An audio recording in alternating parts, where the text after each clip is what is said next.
Hello, everyone, and welcome to today's SANS webcast. SANS protects the network, sponsored by AirGap, Corelight, and ThreatBlocker. My name is Carol, author of SANS. Today's featured speakers are Matt Bromley, Solutions Engineer and Analyst at SANS, Ritesh Agrawal, CEO and co-founder at AirGap, Bill Franklin, VP Business Development at ThreatBlocker, and Nick Hunter, Technical Product Marketing Manager at Corelight. If during the webcast you have any questions for our presenters, please enter them into the Q&A window at any time. Please note that this webcast is being recorded, and a copy of the slides and recording of this webcast will be available for viewing later today and can be found on the SANS registration page. And with that, I'd like to hand the webcast over to our presenters. Excellent. Thank you so much, Carol. Hello, everyone. Good morning, good afternoon, or good evening, depending on where in the world you're joining us from. Very, very excited to have everyone here for our final 2022 SANS Protects series. I think this is our final one in the series that we set out for. So I'm very happy to be delivering this today. And we've got quite the lineup here with us as well.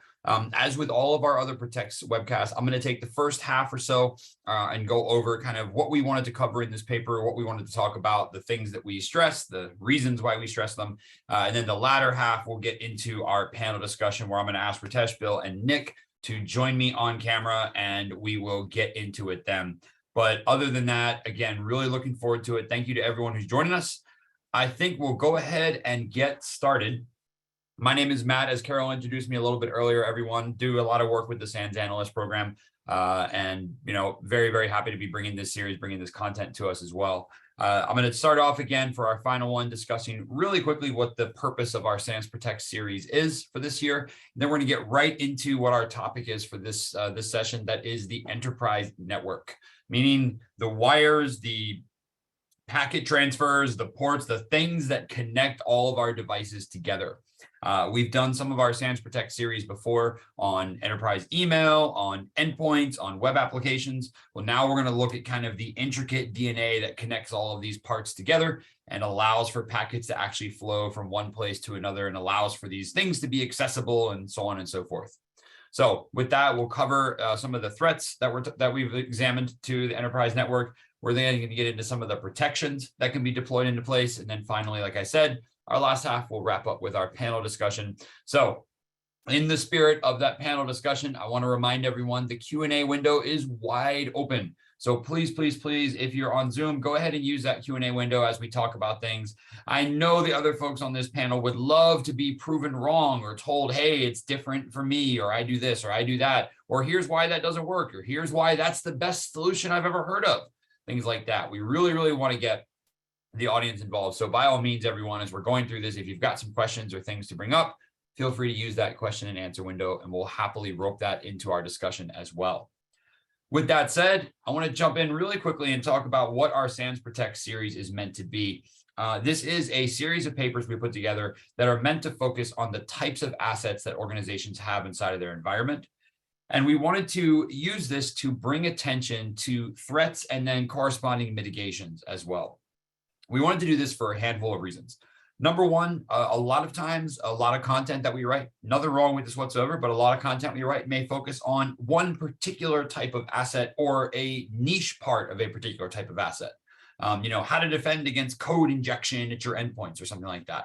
It's a very, very niche need that certainly needs all the research we can put around it. We wanted to back away from some of that a little bit and say, let's just talk about threats to endpoints in general, as opposed to specific exploits. Well, in this case, we're obviously focusing on the network. As I mentioned earlier, we focus on email. We've talked about endpoints. We've talked about web applications. We want to focus on types of assets. There's a couple of goals here. The first is to bring our attendees' attention to some of the latest threats and mitigations. But we also want to have this serve as a really good platform for some of you out there who may be newer to an organization, or just building or starting a security program, or you've got a security program and you're just not really sure what to focus on right now. You may be kind of like, Matt, I've got this massive enterprise sprawl, this huge network. I don't even know where to begin from a defense perspective. I'm not even sure what I should start tackling first. I think we've put together a really good series of starter points we could go after. But the other thing we wanted to do as well is approach some of the biggest threats out there from a high level perspective, meaning there are some pretty advanced attacks out there that can really be mitigated or sometimes even prevented by simply implementing some really simple defenses. And we'll talk about some of those as we get deeper into our content here. But that's the goal of the Protect series. So if you're watching this, take some of the things that we talk about, take some of the insight and thoughts from our panel, apply them against your own environment, look for some similarities and look for some differences, look for some areas where you might have gaps in detection, or you might have some overlap in detection and visibility in response capabilities. Use all of that knowledge to your advantage and use this as a chance to, again, kind of streamline a lot of those opportunities. All right. So with that, we'll go right into the network, or the threats to enterprise networks. And the first one I had to pick on, the first one that we detailed, was the threat of ransomware. And I did this for a couple of different reasons. Number one, it is one of the biggest threats out there that's keeping C-suites all the way down to junior level security analysts up at a daily basis, keeping us losing sleep at night, keeping everyone worried about what's going to happen. Ransomware groups are really changing their tactics. We've now got this multi-billion-dollar industry with multiple players and different steps and group names and changing economics and all sorts of things. Ransomware is just an absolute behemoth. We've got to find ways to deal with it. But from a network perspective, ransomware is largely successful. Now, we could get into the account side of things. I won't. I'm going to stick with the network. But I'm going to say ransomware is largely effective or largely successful because of an ability to move around a network inside of an enterprise, an ability to utilize the network to discover different systems, identify key parts of an environment, so on and so forth. And then we're going to address that as one of our major threats here.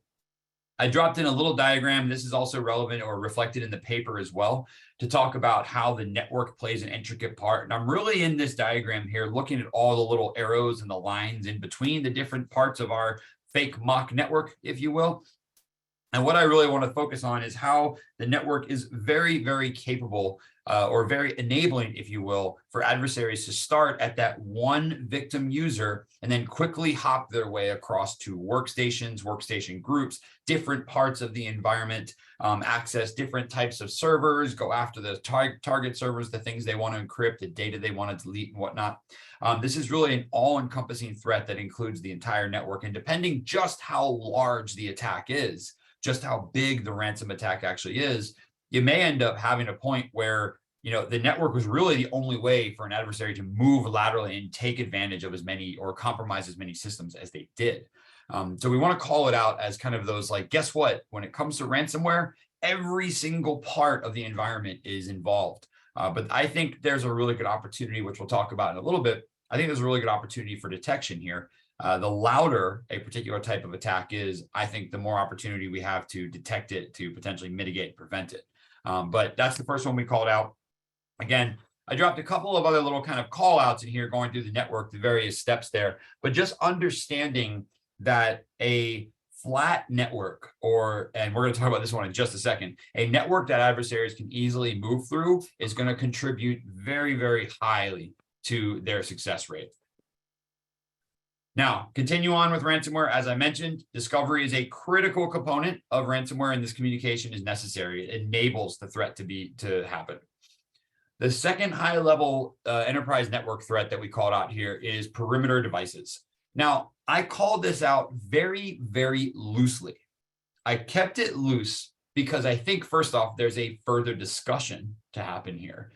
We've actually got a lot of content coming out at SANS right now that talks about things like zero trust and SASE implementations, edge-based devices or hosted edge devices and things like that.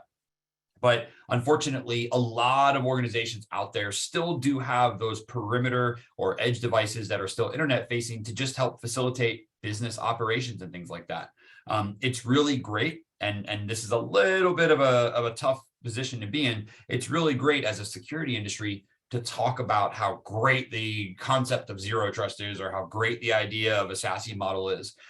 But until someone's fully migrated over to how great something is, we've got to deal with their enterprise the way that it is. And I find, whereas a lot of discussions are kind of like zero trust versus VPN, a lot of organizations still live in that VPN space. A lot of times that's, that's software, or that's an appliance, or some sort of thing that's internet facing that may be susceptible to its own vulnerabilities. Anytime we have anything that's internet facing out on the edge there, anything external facing gets roped into our attack surface. Another big trend in cybersecurity right now is understanding your enterprise attack surface. And that really has to do with crawling the perimeter to see how many things can I identify. Dropping open S3 buckets becomes part of your internet facing perimeter. So it's really this all encompassing the things that are internet facing that we may have minimal to no security in front of are another significant risk for us, I think, from a network perspective as well. Could we easily bridge that topic into like cloud assets? Certainly. Could we bridge that into vulnerable perimeter devices, vulnerabilities and exploitation? We certainly could. I'm keeping it at that higher level of simply saying your network can potentially be compromised based off of internet facing things out of the perimeter, on-prem, cloud, whatever it may be. It is all encompassing category is meant to be one to kind of push that visibility and asset awareness motion that I think organizations should have. Third threat that we called out in this one, and this really falls back to what I think are some of like the classic legacy threats, if you will. I only call them classic or legacy because when we get into like when we talk about these types of threats in our advanced network forensics class 4572, we have some really good discussions about kind of protocol abuse and misuse and things like that. But some of the destructive or disabling attacks that are out there, they're still very commonplace. It is still very common to see protocol misuse or abuse that happen. And really, I want to call out and just say that ransomware is not the only disruptive attack that's out there. DDoS attacks, flooding attacks, all sorts of network protocol and packet manipulation are attacks that have just been out there for a long time. We've got records set in the early 2000s of just how much data has been transferred. These things exist in the terabits per second, which is just an absolutely enormous amount of bandwidth. And it is not uncommon. And we've seen this a lot in sort of like retaliatory attacks.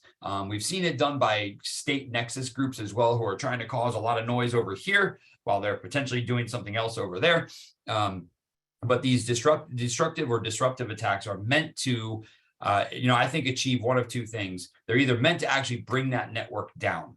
We've seen very famous DDoS attacks committed against companies. We've seen them done against, if anyone, remembers the one that was, I think, thrown against Brian Krebs' website back in the day. There was all sorts of things that have been thrown out from a disruptive perspective. The goal there is to bring something down. If anyone remembers the famous hashtag Tango Down, which sometimes related to a site has been brought down or defaced. We've exploited a weakness in the environment that allowed us to bring a service down. And the other side, like I mentioned, is also sometimes as a not a retaliatorial, but maybe a leading or a secondary or tertiary thing to keep the team busy over here while we quickly or quietly do something over on the other side over there. But in any event, we still have to deal with a network protocol-based attack that focuses on causing destruction, causing disruption, and it's all done from the network perspective. The little diagram I dropped in here calls out what I think amplifies this attack. We see a lot of these very destructive attacks done from zombie botnets that are out there. If anyone remembers kind of the Mirai botnet that I think was still out there, actually it was in the news recently, if I remember correctly. It's still being used to launch attacks from IoT devices. We've got compromised systems all over the world just being forced to send, malformed packets or send requests to a site to overload it. And what that really does is it draws attention to the fact that the network is still going to remain that vulnerable medium, despite how much success we're able to achieve with it as a transfer mechanism as well. Now, the fourth threat is one that I think, if I'm calling out not any specific organizations, but one that I think is a significant contributor to attacks out there. I'm calling this one flat or minimal depth network architecture. And I know everyone's familiar with the concepts of flat networks. I mentioned this a few minutes ago. This is a very big contributor to ransomware success. When an adversary gets into an environment and finds out that all they need are one set of credentials, and they're able to quickly move across a flat network really quickly and look for assets and encrypt them and get to that point where they're able to achieve their objective. That's really easily done inside of flat networks. It also makes it very difficult from a detection perspective, from a telemetry perspective. If you've got that flat network, you've just got everything feeding in from one place, but we don't have the security capability of understanding where traffic should be going and shouldn't be going. The whole purpose behind segmentation is understanding that certain types of traffic should only live in certain types of places And I can use that as a detection mechanism as well. I can use those kind of firewalled or hard-coded rules as something that should not be there. It's a really easy way to baseline some intra or internet traffic by simply saying, here's things I would expect to see versus not expect to see. The other problem here is we may have network segmentation in place, but if done improperly, it can create a false sense of security. And I wanted to call that out as well. This one, I hate to say, I saw this at an organization recently. I'm honestly not going to name the organization, but I went in and talked to an organization who believed that their network had been segmented, and they were 100% correct. It had been segmented 7 years ago. It was properly segmented. Since then, they'd acquired 3 companies and joined networks and brought new users and assets on. And oh yeah, they also went through the entire pandemic shift that we all went through, where their entire network diagram and network map changed. And they didn't really let segmentation follow up. So there was this kind of underlying false sense of, yep, we did that thing, but no one checked on it. No one made sure it was still out there. Another one I've called out here is one of the threats. And I think when we get to our panel discussion, this is going to be a really interesting topic as well. But I'm calling this one legacy protocols. Now, for anyone who may have seen some of the email protects one that we did talk about legacy protocols from a email perspective. There, it mostly dealt with authentication as a way to authenticate to an email platform. This one here deals with the fact that, and I say this with all love of network traffic, a lot of the protocols we're dealing with are older than most of the people using them. And I say that obviously very generally and somewhat in jest, but a lot of protocols were created in a much safer time. Now, this is a fun story that we tell in our network forensics class. A lot of protocols were created at a time when the internet was countable on, it was less than 100 systems where everyone knew everyone. And, we just needed a way to send files back and forth. So thus came the file transfer protocol, or I wanted to share hypertext with you, so I will create a hypertext protocol. And what's happened is we've built these amazing behemoths, this amazing internet on top of all of these protocols here. But unfortunately, we still see use of insecure or protocols that have little security considerations over newer ones. Now, don't get me wrong. If I'm testing something on my system, or I'm building an application and I'm really just testing something out, I'll be honest with you, I'm testing it locally on my system using HTTP. It's just easier. I don't want to go through the process of authentication on my system. The moment I branch that thing into production, though, the moment I put that thing internet facing, I've got to drop out of those insecure protocols. I've got to drop into a secure encrypted space to help protect my users, if you will, to also make sure that the traffic that I'm sending is not viewable by others. It's not being intercepted. And we want to make sure that anything that any organization serves up is done in the safest manner possible. We want to resort to encrypted channels if we possibly can. Now, I'll pause right there because I know some folks back home are saying like, well, hold on a second, Matt, if we encrypt everything, we remove our ability as an organization to inspect that traffic. Well, we're stuck in this like kind of should we not argument back and forth. I would argue, I understand the argument of we can't inspect what we can't see, but I would go the other route and say that if you leave everything open so that you can inspect it, then be prepared for everyone to be able to inspect it. The other thing I like to lean on from a protocol perspective is when possible, utilize the safer encrypted protocols that are out there. FTP is one that will continue to be a thorn in my side for a very, very long time, primarily because there are still significant amounts of PII, PCI, all sorts of data types moved around the globe using plain text FTP. And I really wish we would find ways to encrypt some of that because there's just too much ripe traffic out there that really should not be conducted in plain text. The other thing I dropped in is a really quick diagram from Shodan here, just in case anyone's curious about kind of how prevalent these things are. I did a really quick search in Shodan, and I'm talking like one tag. I didn't dig any deeper for FTP servers. We had 4,335 results. I filtered a little bit further and looked for systems that potentially had anonymous login capabilities. And I have to kind of pause there and just say a internet-facing FTP server with anonymous login capabilities, potentially zero login. I didn't, like I said, pry any further on them. But, it just creates a potential opportunity for adversaries to take advantage of vulnerabilities, exploitations out there. It's really just, creating a bigger playground than it really needs to be for our attackers out there. And last but certainly not least is network infrastructure vulnerabilities. This one ties, I think, a little bit into the perimeter device problem that we talked about a little bit earlier. But this one has to do with those devices that support the network, so network functionality. This may be something like your routers, your switches, your load balancers, your firewalls, so on and so forth.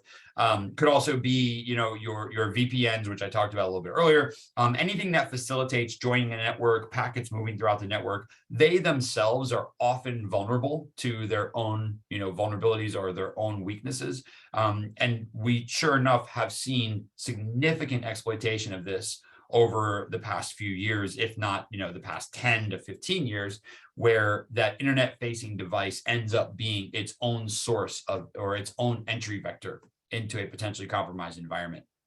I called it out. It could easily, like I said, fit as a subset of those perimeter devices, but I would argue that there are also internal devices that do sometimes fall vulnerable, and adversaries, if they've already got a foothold in there, may utilize those vulnerable network devices or network or infrastructure devices to hop their way through a network, whereas they may not have been able to do so before. I've also seen some adversaries take advantage of the network device when segmentation takes place, meaning proper segmentation is done inside of a network. So they'll hop to the source of segmentation. They'll break into the firewall and modify or manipulate the network so that it benefits them. These are all examples, I think, of just how, we've got to make sure we kind of keep on top of, and I'll talk about mitigations in a moment, how we keep on top of the things inside of our network. An asset is not just a potentially vulnerable endpoint. It also includes the things that keep my infrastructure operating.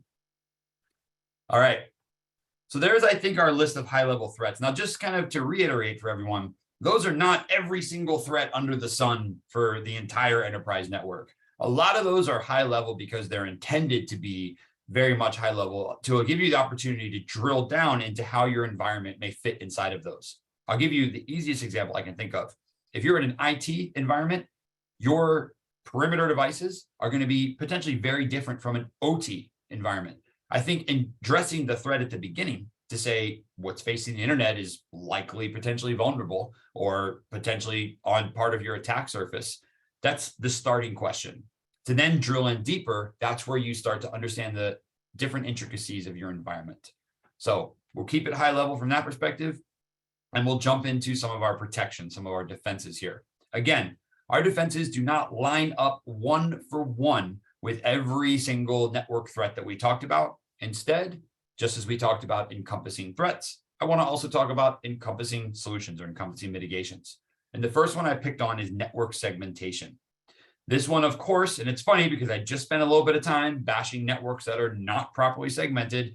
I would argue and say that network segmentation is going to be one of the most prevalent answers to problems that organizations may have out there. If I have a way to prevent that one credential away from full compromise weakness, meaning, and there's obviously some work in our Active Directory domains or our various account authorizations here and access control list that we've got to deal with. But if I can use my network and use my firewall rules and use my network infrastructure devices to create logical blocks in my network that make it hard for adversaries to hop around and achieve objectives and everything, guess what? I've bought my security team a little more time. I've bought my environment a little more defenses. But this problem gets compounded. As I mentioned at the very beginning, we've talked a lot in some SANS content recently about zero trust and SASE networks moving to the cloud, greater adoption of web-based, cloud-based applications, so on and so forth. What else can I use to solve that problem? That's where you've got to go and analyze your own infrastructure and simply say, wow, you know what? I'm building my defenses around an on-prem solution, but we're 60% in the cloud as of today. We've got to make that mind shift a little bit and then also take advantage of segmentation in the cloud where we can as well. It's a little bit different in that case. Sometimes when I think of deploying in the cloud, I don't think of necessarily a firewall rule between two things. I think of maybe two resource groups or two logic sets of assets that may fall under the same parent, but just are not allowed to talk to each other because they should not be able to. Creates a really nice boundary for me. The cloud makes some of those things a little bit easier as opposed to just two systems sitting in an on-prem environment that I've got to segment off. Addressing that legacy or weaker protocol problem I talked about, I would encourage organizations to move towards encrypted traffic to where the best that they can, embrace those newer technology, embrace newer technologies where we can. This is, again, taking advantage of encrypted channels from an organization, from an internet-facing perspective. This is moving those protocols from something that is easily observable in plain text into something that's encrypted and a little bit harder to use. For some of you, this may be upgrading the encryption schemes that you use as well. This may be looking at the current modules or current encryption routine ciphers that are used and potentially upgrading those if need be. There's tons of weaknesses out there in older legacy protocols. You may not be able to make too many changes, but actually increase your security posture by simply making things more secure or transmitting data more secure. Where this recommendation really falls on, though, or where I really want this one to apply to, is for those organizations out there who are doing far too much in plain text or are transmitting data in plain text when they know it should be in an encrypted manner. I'm not going to call out any industries in particular. Those of you who know. Those of you who don't, ignorance is bliss. But I'm just going to say, knocking this out or moving towards encrypted channels, even if it's not being intercepted or exploited or observed right now, it prevents you from running into that into the future. I know. Matt, we've got multiple business processes built around those legacy protocols. We can't just up and go change those things. I hate to say it, but I heard that excuse 3 years ago, 6 years ago, 10 years ago. Same excuse stands, but yet adversaries keep getting more and more capable. Protocols keep getting better and better. Business processes, I think, need to start changing as well. Now, the other defense that I dropped in here, and this one probably speaks the most to a lot of the SANS content that we talk about here. And it's funny, riding on the heels of encryption, I then talk about traffic inspection and detection as well. But what this slide calls out, and what this idea here calls out, if you will, is to understand, once I've got some of the basics in place for my network, it's to then get to a point where I can start to detect and take actions against the way my network is set up as well. And this has to do with a wide range of possibilities and capabilities. But the real focus here is to say, if you're a shop that uses mostly endpoint telemetry for detection and response and zero network, increase your network visibility, increase the monitoring that you do of your network, increase the detection capabilities you do of your network. I think a lot of attacks, when they get examined or when they get analyzed, come down to the network as being one of those choke points, one of those areas where we're able to say, oh, wow, if I had just changed this rule or done this or done that, I could have cut off 50%, 60% of this attack. I could have, made a really big impact to that. Utilize that vantage point, utilize that visibility as a way to say, where else in my environment can I potentially stave off an attacker? Where else can I potentially insert blocks or hurdles for them to jump over?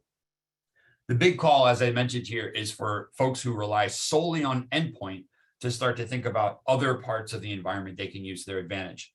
Those of you that are taking advantage of network, if you've got the ability to write your own custom detections, to drop in your own rules, your own logic, then fantastic. You've really got a force multiplier when it comes to other types of defenses, primarily because, as we talked about earlier, the network is such a ubiquitous part of attacks that are out there. 99.999 whatever percent of malware needs to call back home at some point, needs to be able to accept and receive and process and send instructions and output. There is a wide range of things that malware rely on from a network perspective. The more I can see, the more I have the ability to inspect. And speaking of inspection, I also dropped in here things like profiling and analysis. In the paper, you'll also see it referred to as heuristics as well. Once you get to that point of visibility, whether it's full PCAP or whether it's network metadata, I think this is where a security team can really level up multiple times if they want to. We can start at a really basic level. With segmentation in place, I'm able to say, here's the types of traffic I would expect to see and not expect to see. Great, let me go hunt for those things. That's basic network baselining in the very beginning. I don't mean basic like everyone should know it. I mean basic like here's some introductory rules for us, and then I can start to look at my network from other perspectives. Do we use any remote access tools? Do we have any legacy protocols moving throughout the environment? Quick hint for anyone out there. If you've got one of those environments, and I've seen plenty of them before, where you've got those legacy Windows systems hanging out somewhere because either someone wants to use them or there's a business process built around them, I'm going to tell you all right now, depending on the age of that Windows OS, some of your SMB connections might be downgraded as they're going through the network right there. There's only so much backwards compatibility built into older versions of Windows, or let me rephrase that. There's only so much backwards compatibility built into newer protocols. You may have what you think is an encrypted protocol being downgraded into one that's easily observable. Understanding all of those different parts of your environment allow you to, I think, gain that next level visibility, that next level of threat hunting, of network understanding. And really what I want is a security team to understand the really niche parts of the environment, the tiny little intricacies that they're only going to find inside of their network, and use that to write some of the most powerful detection rules that are out there. There are things your users simply should not do. There are also things your users do not do. Understand those two categories. And I'm starting to line up a whole list of detections we can drop into our environment and simply say, if one of these things triggers, either a user is doing something they've never done before, or we've got an adversary. Either way, as a security team, I'd want to be aware of that. And last but certainly not least is patch management. Now, this is one that ties directly to that vulnerable device side of things. I think it also applies to a much wider range of assets, not just the network either. But from a patch or a vulnerability perspective, we've got to be able to get a handle on getting these devices patched, on eliminating these vulnerabilities, on removing the ability to exploit for adversaries out there. I can think really quickly off of my head of some of the biggest vulnerabilities we've had recently. I know we've seen VPN devices come out. We've seen load balancers, firewalls come out with vulnerabilities. We've seen adversaries go after perimeter devices like email clients. Let's see, again, VPN servers. And I'm just kind of thinking in my head, not naming vendors necessarily, but thinking of different breaches that have happened and different wide scale attacks that have happened. But then we also run into things like that, like the log4j that we had to deal with late last year, where again, now everyone or everything that utilizes this library is potentially vulnerable or potentially exploitable. And we just want to make sure that we've got patch management in place. Our endpoints are patched, our network is patched, and we're mitigating as many threats as we possibly can. So with that said, I'm now going to ask the rest of my panel to come on board, because that is my list of threats, my list of potential mitigations, of protections. And I'm going to now hopefully get some insight from my panel, and we'll see if I'm wrong with anyone. Nick, Ritesh, and Bill, do I have everyone here? Let's see. I see Bill, I see Ritesh, and we had Nick. Oh, there's Nick. Hey, Nick, how you doing? Hey, Matt. Good to see you. Likewise. Sorry, your video for some reason moved off the side of my screen, but now you're over here. I've got you. I was just hiding. Awesome. Well, hey, guys, just the way that this learned out, the way that Zoom timed out for me, I've got Bill and then Ritesh and then Nick. So in that order, if you guys want to spend 30 seconds, tell us who you are, where you're from, what you're doing here. And I'd love each one of you to tell me, your favorite color. No, I'm just kidding. A key takeaway from the paper, or something that you read where you were like, yes, that's it. One of the things that you think might be the biggest pain points here. Bill, you're first. Sure. Bill Franklin, VP of Business Development at ThreatBlocker.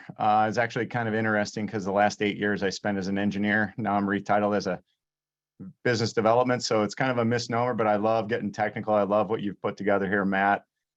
So we sit at the corner of network security meets cybersecurity. So everything you were just talking about, I was jumping out of my seat and wanting to jump in and help you out from a threat blocking standpoint. And quite honestly, from an air gap and a core light too, because you're keying in on all three of the technologies and why we're very relevant in these discussions. And one of the key pieces that you wanted me to talk about from a capability standpoint and what really keyed in on mine was you kept mentioning ports and internet and just these legacy protocols. And quite honestly, the bad guys don't care.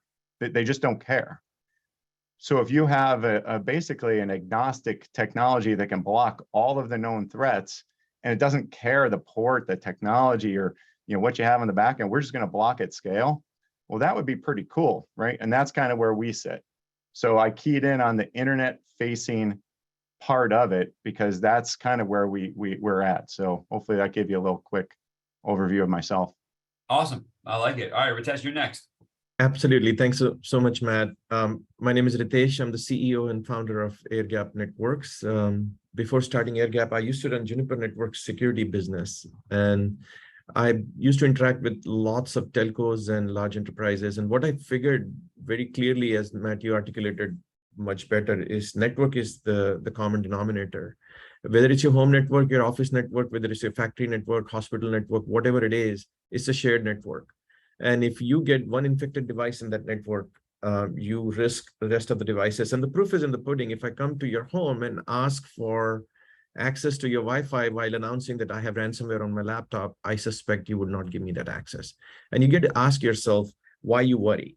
You worry because you're worried about my laptop potentially infecting some of your devices. But as a CIO or a security organization, in every enterprise, you have the same problem where employees bring the laptops to the office.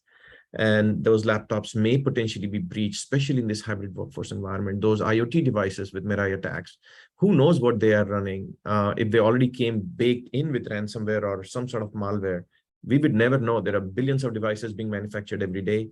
Supply chain attacks happen. So this problem is going to get compounded. And the answer to that is segmentation. And my inspiration came from telcos. None of us worry. All of us could be 115 or 20 people on this call. We could all be on AT&T sitting next to each other in a park, connected to the same network, which is arguably a flat network. And when you sit onto that network, you don't worry if one of 120 of us has a ransomware on the phone, because telcos have figured it out. They have segmented their network perfectly well, where every device is so-called micro-segmented or put in a bubble of its own. So I was super inspired by that. I spent a bunch of time figuring it out, how I can make that technology available to enterprises and do it in a way that it is 100% SaaS. You don't have to mess around with your existing infrastructure. I think that's the future. Telcos spend $0 on security. I'm telling you, subscriber network, they only buy firewalls. How much time do you spend protecting your mobile devices? Personally, we have such important information on it. I don't download tools and spend hours configuring those tools. It just works. I don't worry about services. It just comes baked in. I pay $10 a month for every additional line that I add. There is something to learn from here. That's what AirGap is. It'll give you all the benefits in your enterprise environment in pretty much 100% SaaS environment, SaaS delivery. Awesome. All right. And Nick, last but not least. Thanks, Matt, and thanks everyone for joining today. So I'm Nick Hunter. I'm a technical marketing manager at Corelight. But really, where my experience in this specifically directly with the network monitoring, I worked in a managed security services offering, a large offering in the SOC itself. And I sat between both the security analysts and the network operations teams. And what we found was that back then, the pain of the incident life cycle, going from triage to incident detection, response, containment, remediation, all of that relied on network visibility. And back before what we call at Corelight and network detection and response, we had traditional network monitoring, which consisted of IDSs, proxies, firewalls, and we all relied on that network metadata that exists on the network. But we were all relying also on detections and IDSs that fire detection based on signatures and heuristics. In this paper, in this white paper, I really want to focus on the heuristic profiling of the network, because it takes all three of those different factors of detection at the IDS or at, you see something bad. You've got the heuristic of the metadata, and then you've got the packet capture. So, as if you look at how the network monitoring has evolved, it went from detection, full packet capture, and now bringing all of that together with that network metadata gives you what's called evidence, network evidence. But I love the term network heuristics, because you're looking for patterns that you're not sure that it's bad, but that network heuristic indicator is compromised of all three of those different factors. And that wasn't available in the SOC. And what happens with detections in the SOC is you start to tune those things out. You start to just tune out different alerts because it's noise. It could be true positive, it could be false positive. But the pain of having to go through that all the time, even if once you tune out those detections, you start to miss things. And one with that full scope of network heuristics that we talk about in this paper, that tells you everything you need to know and gives those analysts all the way through incident responders what they need to respond and apply the proper severities and respond efficiently and accurately. All right, I like it. What a wide range of capabilities. First off, thank you everyone, guys, for going through your history and background here. I think it gives our attendees a really good viewpoint into where our opinions are coming from, because I got to tell you, it's interesting to see such a wide range of problems I think we've all had to deal with from a network perspective as well, and just really kind of where we get some, where we see successes and mitigations, and kind of where your careers have contributed towards how you feel about this issue. So with that said, we do have some questions that have come in from our audience. I'm going to go through and I'm going to try and, keep it random and going through, but if you guys really want to speak up on something, feel free to jump into this and whatnot. But with that being said, I want to come to you first, Bill. And really quick, we had a question come in that talks about kind of where threats are at and things like that. And I'm curious, do you think that our network defenses, because I did call out kind of network detection and response and things as like a feature set that I think would help mitigate some of this. But do you think that we're seeing security keep up with threats as they come out? As attackers develop new trends, as they get more and more capable, as the free and open source tools they can use become more and more capable. Bill, we've got some things today that don't even show up. Some threats today, some particular attack techniques that don't even show up. And I'm curious, what are your thoughts on how technology has kept up with that? Well, it hasn't. And quite honestly, I'll give Nick some kudos for having nice hair as a security analyst for so many years. He had to have stayed up nights and weekends just trying to mitigate those attacks. So from our perspective, we're basically aggregating together all the known threat feeds. A lot of people call it, TIP and all these ISACs and everything else. Basically, there's 50 plus threat feeds, and we're aggregating them together. Mm-hmm. And what that gives for each one of our customers, and Ritesh nailed it, we're a SaaS-based platform. So as soon as somebody out there gets alerted that a zero-day attack is out there, they alert CISA, they alert, TIPS, they alert anybody out there. We get the threat feed, and then we update our customers in real time. So yes, we are still behind the 8 ball because we do legacy, detect and respond. We're trying to add in NDR, MDR, EDR, and all these other acronyms to detect. Once they get in the house, we detect them, and then we respond. But if we were just better at the forefront of blocking them, that's what Threat Blocker does, is we take all that threat feed in and actually enforce. That's different, because a security analyst would take all the threat feeds and be like, I see it, let me go remediate it, right? That's Nick, that was your life. And what we think is like, well, I want to save Nick a lot of time. Nick's an expensive security analyst. My team is overwhelmed. So why don't we block at the edge, meaning in real time at the network enforcement layer, internet, however way you want it, AWS, Azure, however way you want to build it. We're very much in the different architecture. But if I can block, save Nick all that time, and then give him all the intel for him to be better at his job, that's a win. So yes, we're trying to build a model to use technology to scale to block the bad guys, quite literally the known bad guys, right? Mm-hmm. That's where I see this model going, is because you need EDR, you need segmentation, you need all these techniques. But at the end of the day, why don't we just block the known bad guys? So. Yeah, Nick, anything to add to that? Oh yeah. So thank you for the compliment on the hair, my hair. Some of my teammates and friends that work on the SOC, they've gone to the shaved head look now. No, but it's so true. I mean, blocking the perimeter. There's so much of this paper that just resonates. I don't even know where to start, but like the perimeter has changed dramatically. There's so many ingress points, and if you can detect and block at the edge and prevent, that's so important, because like you said, it reduces the amount of things that an analyst has to look at. And if there's any analysts on here, you know, I feel for you, because I spend so much time with my friends and I talk to them still to this day.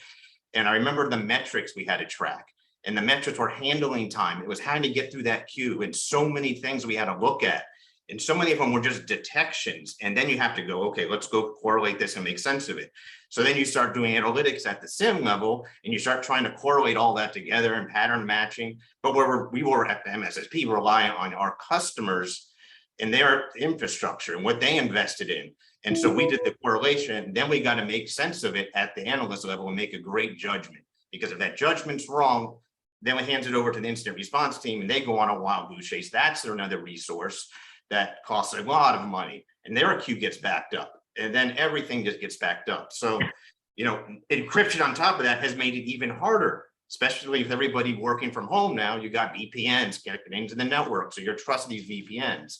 So, you know, it's just a conundrum. And, you know, so everything that you talked about, Bill, absolutely important. Blocking at the end level, the ingress points, the perimeter, cloud, backstill, you know, even in the data center, all has to be protected. Yep. And then we correlate that for the threat intelligence. So I'm not having my security analyst. We have a lot of analogies at our organization, just probably like you two do. But the way we see it is the security analyst is looking at a whack-a-mole with one arm tied behind his back, and there's 1,000 going off at the same time, right? Why don't we just negate 99 or 998 of them? There's probably 2 or 3, right, that they should be dealing with, whether they come in from the edge or they come in through the back door or through a port or something else we didn't see. But Matt, I want to call out one thing that you nailed, that where we see it that most people don't. You said malware looks for its host and starts calling out, right? We just did a free threat assessment, which we do every day, all the time, right? Which we correlate all our data in there and say, we want to prove the value. So Mr. Customer, you do really good at blocking ingress, right? But what we do, threat blocker, we actually block on the egress. So if that known guy is actually in your ecosystem calling out and looking for the host, we're going to block him there too, before he gets that. So that's why segmentation is so critical, because they could come from their home laptop or wherever they're at, Starbucks or the beach. But if it does get in the network, you're protected on the egress too. So those are 2 key points, I thought, on the the internet facing, but the egress point of that, it's behind the firewall, so that the firewall don't care. So that's while where we're here. While we've been talking, Ritesh has been busy answering questions in Zoom. Oh, I'm going to call out Ritesh, because we're right on topic. Bill, you mentioned segmentation. You brought that up, and Ritesh, you answered a question. I'm going to repeat the question for everyone who's watching this, all of our attendees. The question was, would you say the opposite of a flat network would be network employing defense in depth principle, protecting the network at all possible, like layers of the ISO OSI model? Ritesh, your response was you should have the luxury to keep flat network, and yet you should be able to segment. It's possible. I want to see if you can expand on that a little bit for us, because I feel like our question naturally gravitated towards that, and I want to give you a chance to comment a little bit on this. Oh, absolutely. And I agree with both Nick and Bill on the previous question as well, or a comment as well. And I'll take a little bit of a contrarian approach to that too. First of all, I think the digital footprint is expanding faster than anybody can imagine. And it's very difficult for enterprises now to know what are their perimeters, what are their ingress egress points, especially with cloud and SaaS and all kinds of hybrid workforce in the play. They don't even have an inventory. I talk to so many customers and ask them, do you know how many ingress egress points you have? It's like, don't be kidding me. Don't ask me that question, right? Oh. The other thing I truly believe, especially in the context of ransomware, is that it's a funny kind of malware variant, if we may call it that, ransomware, which is you don't need detecting. You wait for 45 minutes and it'll announce itself. So you need something that would protect it from going from one device to another device. And I personally believe that protecting that first victim is the hardest thing you can do. And it's unfortunate that the entire industry is focusing on just protecting the first victim and failing, because it would come in, you have such a big attack surface. That brings my sort of answer to the second question, which is the segmentation related question, where I think the network has to be flat. Otherwise, management is a nightmare. Now, if you look at internet as a whole, it's a flat network by nature. And yet it's very well segmented and works fine. The other example I could use is a telco network. A telco subscriber network, which all of us use at the moment, is by nature a flat network. I built it for Verizon, Vodafone, Deutsche Telekom, Telefonica, AT&T, etc. What they have done is, while keeping the network or a subnet or a VLAN flat, so to speak, they figured out a routing algorithm that would put every device in a network of its own, even though it's a flat network. You're creating a /32 subnet. I think you get to have your cake and eat it too if you did it this way, and telcos have proven it. It's a very scalable technology. You have to get rid of switches, and in the sense of complexities of the switches, you can simplify life and operate a very large network if you just put every device in a network of its own. And I'd love to get into more technical details of how easy that is to do and how easy it is to understand. People would be completely wowed once they understand how this all works. Gotcha. Okay. Nick, anything to add on there from a defense in depth segmentation perspective? Obviously, maybe not on the same sort of technology that Ritesh has got experience with, but any thoughts, especially from a Corelight angle of, is that a strategy that you guys see works for some of your customers out there? It absolutely works.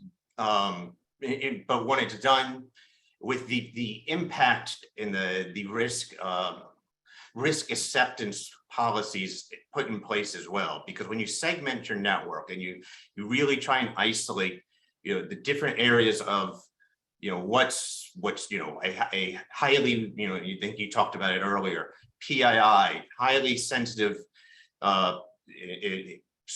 databases, whatever's the highest, criticality and things you want to protect, and you segment those things. Well, now you got to put the protections in front of each of those different segments, and you apply the same, the different platforms, all, your traditional monitoring, or even the new techniques. You still got to monitor each in front of each of those networks, and then which is the SOC triad, the SOC visibility triad, EDR, NDR. Then you've got your SIM that gives you a full picture of monitoring each of those segments, and you apply them at the different segments. But you also have to make sure, for the sake of the analyst and even for the network operations teams, that you're not just saying everything is equal. Each of those segments has to be cataloged, asset managed, and updated, and continuously configured and reviewed and strategically classified to apply the right severity, so that when you see a segment being attacked or some anomalous behaviors into a certain segment, it has more meaningful impact than a segment that maybe it's just, something that's a low value. And that same anomalous behavior doesn't matter as much because it's not attacking something that protected a high valuable asset behind it. Yeah. Bill, anything to add? Wow, Nick, that's a lot on there. And quite honestly, what Matt, you were talking about is none of us have enough employees at any company to do everything that Matt just talked about, Ritesh to do, and quite honestly, ThreatBlocker too. So we need our technology partners out there to be better at doing their segmentation, at doing their NDR, right? But also, if you could just wipe away the noise of the internet and all the data points coming in or the IPs coming in, if I could just wipe away the known bads, which we have over 50 million known indicators on our platform, and just block them to a security, event or, SIM and a SOC analyst, if I could just wipe away the noise, well, I'm in a better position, and they could have hair like Nick, right? I would love that from anyone on the back end being like, wow, we don't have to worry about that. The cool part about our technology is we just look at the first 8 bits, meaning as soon as we span it in real time, 0 latency, as soon as we do that, we send the event to the SIM. We send the event to your security operations team that we blocked it, and here's the reason why, right? It was on a list, it's command and control, it's a botnet, it's a discussion, whatever. That information goes right to your true and best asset, which is your security analyst. So that's where we're seeing it as we work agnostic between these 3 organizations. And in my picture here, Ritesh is above me and Nick's below me. That's why I'm moving my hand like that. But between us three, we're agnostic to kind of a lot of the legacy platforms out there. And when you put us in there, we're using our technology to scale your team. I think that's one of the biggest discussions that Matt, you were alluding to in the paper, that if we could just be a little bit better and agnostic, I think the open source and the other discussions allows the customer to quite literally scale their team. Yeah, I think there's an interesting, there's an interesting side of this too, which is from a network perspective. And Nick, I'm teeing you up on this because I'm familiar with everyone here.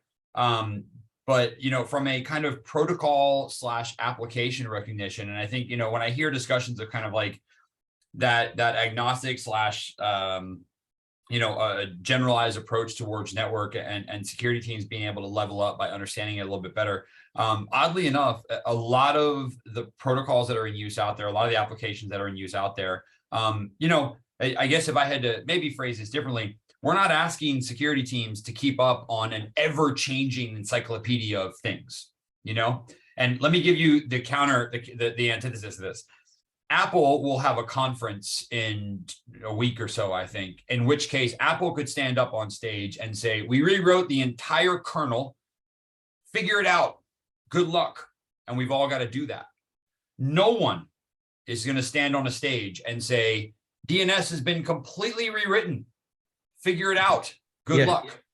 So we have this interesting, unique viewpoint of we've got these protocols that really, I don't want to say they haven't changed. I would say they've gotten better, but the core root of them hasn't really changed from a functionality perspective, meaning what it's supposed to do, or from, maybe the way that we interact with it. So I think that the nice thing about the technologies that you all are talking about here is that the applicability is not necessarily, oh, well, I look at HTTP this way versus you look at HTTP that way. It's more of we understand the same protocols, we're able to apply the same analysis to it. But the reason I'm bringing this up is because a lot of the discussions we've been having really talk about, I think, getting into the nitty gritty of traffic. And a lot of times when a lot of us have conversations about network analysis, we tend to lean on the side of you got full PCAP, right? There's an interesting question, though, that came through, and I see you guys shaking your heads, which is exactly the setup that I wanted. Someone came through and said, we mentioned PCAP. Is NetFlow inadequate, or is it adequate enough for reliable traffic inspection? Thank you. Thank you to the individual who asked this. Ritesh, I'm going to come to you first. I think I already have an idea of what you all are going to say, but Ritesh, I'm going to come to you first to see if NetFlow is enough. And then guys, I think this question might actually take us to the end. So I'll give the three of you about a minute or so to answer if you want.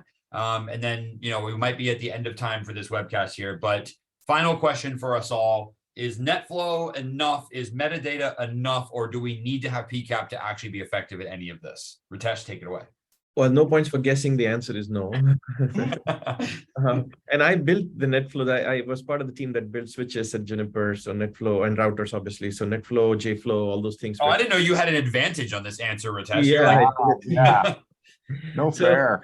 Every bit of data helps, to be honest with you. But since everything is encrypted, and there was another question about the same, since everything is encrypted and the keys are ever growing because of the compute capacity of the endpoints are affording you the ability to have keys that are 1K, 2K, 4K, 8K. And that also, I tell you a little bit of sort of interesting conversation I had with Saudi Telecom. And they said, we would pay you $1 billion happily if you could figure out a way to decrypt WhatsApp traffic. Everything that's going on there. They want to censor that traffic. They want to control that traffic. And the motivation for the enterprises is quite the opposite. Or the SaaS builders is quite the opposite. They don't want WhatsApp, Facebook doesn't want it to be encrypted. So they don't want it to be censored. They don't want it to be decrypted rather. They don't want to censor the traffic. And they will win every single time because they can increase the compute capacity and increase the encryption size. So any man-in-the-middle proxy solution that anybody is building, I would say beware, because you will lose this battle eventually. As the likes of Palo Alto firewalls and others are losing it, and I built those firewalls at Juniper as well, they just croak. My point is NetFlow will give you some information, header and footer information, that's good enough, but you need to go beyond that. And that's where segmentation and some of the other technologies that Bill and Nick were talking about is very helpful. All right, Bill, what are your thoughts on metadata and flow traffic or flow analysis? Well, I agree with Ritesh. All data is good. We look at every packet coming in to the network, and that's where we can be partnered with a PCAP and other, but we actually block and not just detect. And that's where we set us apart from all the different flows. You keep mentioning ports and protocols and everything, and we're agnostic to all of that. So yes, I agree, and I don't want to go too deep into it because Ritesh will probably call me on a few things on that, but from You the probably built them. right, he builds them. So I definitely want to be mindful that, you know, we work in conjunction with that, but absolutely every packet coming into the network from the internet, we're going to capture and block, and then you're empowered to make decisions based on that. All right, Nick, last but not least, over to you. Now, I've done some work with Corelight before on metadata analysis, so I'm curious to see, what are your thoughts? Yeah, I mean, I want to talk to the broad audience that may not be familiar, you know, they're very familiar with NetFlow, but, you know, maybe they haven't experienced, you know, the power of Zeek and the different logs that get pre-correlated along with a packet capture, along with even monitoring encrypted data. That is all possible with Corelight because we correlate all that. NetFlow doesn't do the correlation. Now I'm going to put my analyst hat back on and not my vendor hat. An analyst, when you have to go find that PCAP, if you have full packet capture and you don't have anything linking to it that's pre-correlated, you have to go digging, and that takes time. And the same thing for the incident responder. It takes a lot of time to go find out exactly what you're looking for, put the whole story together.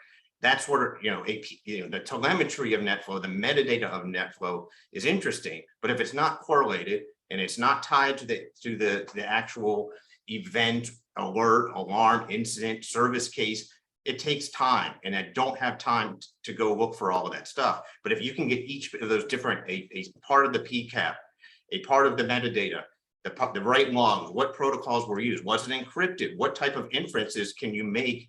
How Corelight can do this and tie all that together, hand it off, plus all the integrations with all the other technologies we're talking about, and do that correlation at the SIM level. That's powerful, saves analysts time, weeds out the noise, and it gives you a complete picture that, you know, you can respond to very, very quickly.